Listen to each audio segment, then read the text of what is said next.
नमस्कार विद्यार्थी मित्रांनो, आजच्या चालू घडामोडीमध्ये पहिला प्रश्न बघा. इंडिया डिजिटल इकॉनॉमी रिपोर्ट 2026 नुसार भारत जगातील कितवा सर्वाधिक डिजिटल अर्थव्यवस्था ठरला? पहिला ऑप्शन आहे 5वा, दुसरा ऑप्शन आहे 6वा, तिसरा ऑप्शन आहे 7वा आणि चौथा ऑप्शन आहे 8वा. तर इंडिया डिजिटल इकॉनॉमी रिपोर्ट 2026नुसार भारत जगातील कितवा सर्वाधिक डिजिटल अर्थव्यवस्था ठरलेला आहे? तर याचं करेक्ट उत्तर ऑप्शन नंबर 1 5व्या क्रमांकावर आहे, भारत. ठीक आहे. पुढचा प्रश्न बघूया.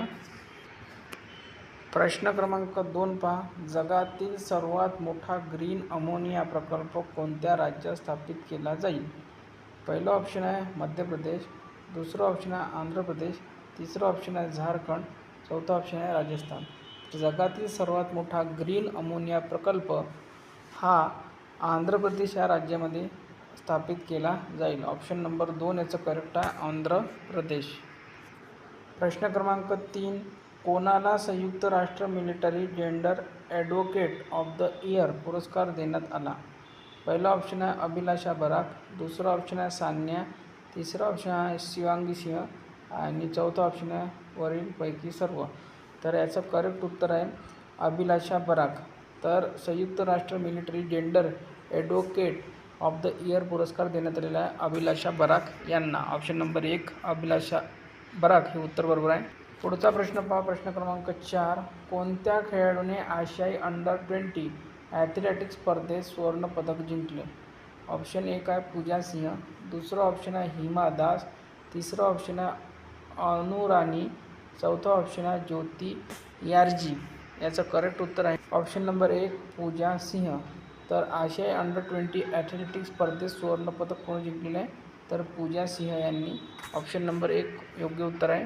तर बघा, हा यांचा जो खेळ आहे तो कोणता आहे? तर तो उंच उडी आहे आणि त्यांनी किती उंच उडी मारलेली आहे? तर 1.93 मीटर एवढी उंच मारलेली आहे. आणि आयोजन कुठं होतं हे या स्पर्धेचं? तर हाँगकाँग येथे आयोजन होतं. प्रश्न क्रमांक 5 पहा. कोणत्या राज्याने सरकारी वापरासाठी इलेक्ट्रिक वाहनांना अनिवार्य केला?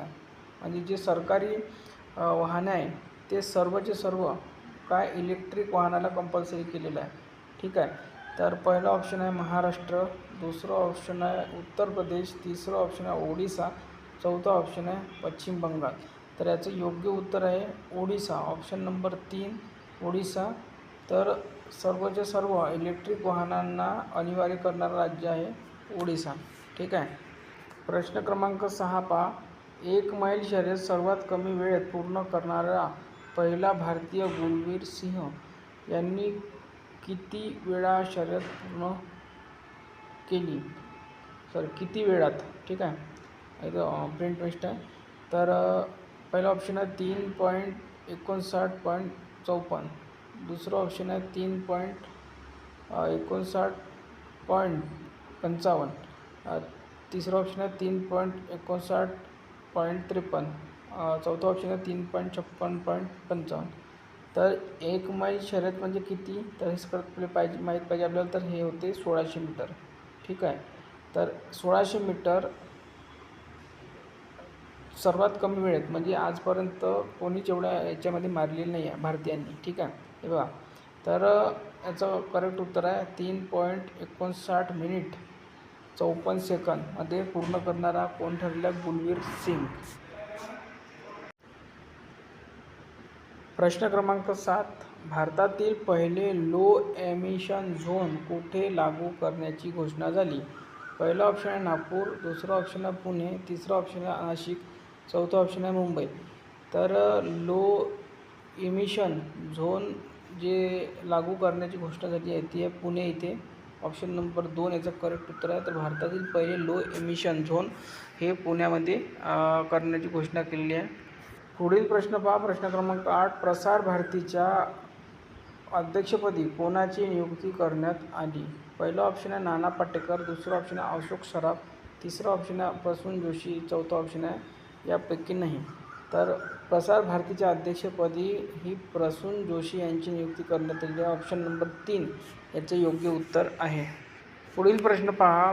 प्रश्न क्रमांक 9. शाया जिंदानी यांची अलीकडेच कोणत्या देशाच्या प्रधानमंत्रीपदी नियुक्ती करण्यात आली आहे?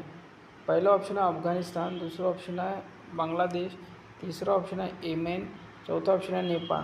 तर शाया जिंदानी यांची येमेन या देशाच्या प्रधानमंत्रीपदी नियुक्ती करण्यात आली. तर ऑप्शन नंबर 3 येमेन याचं करेक्ट उत्तर आहे. प्रश्न क्रमांक 10 पहा. चौथा INSLN डाइव्ह एक्स 2026 हा डायव्हिंग सराव कोणामध्ये झाला? पहिलं ऑप्शन आहे भारत श्रीलंका, दुसरं ऑप्शन आहे भारत जापान, तिसरं ऑप्शन आहे भारत रशिया, चौथं ऑप्शन आहे भारत फ्रान्स. तर याचं योग्य उत्तर आहे भारत आणि श्रीलंका. तर अशा प्रकारे आजची चालू घडामोडी आपला टोटल 10 प्रश्न घेतलेले विद्यार्थी मित्रांनो. दररोज आपण सकाळी 8 वाजता मॉर्निंगला या चॅनलवर करंट अफेअर घेऊन येत असतो. तर सर्वांनी चॅनल सबस्क्राईब करून ठेवा.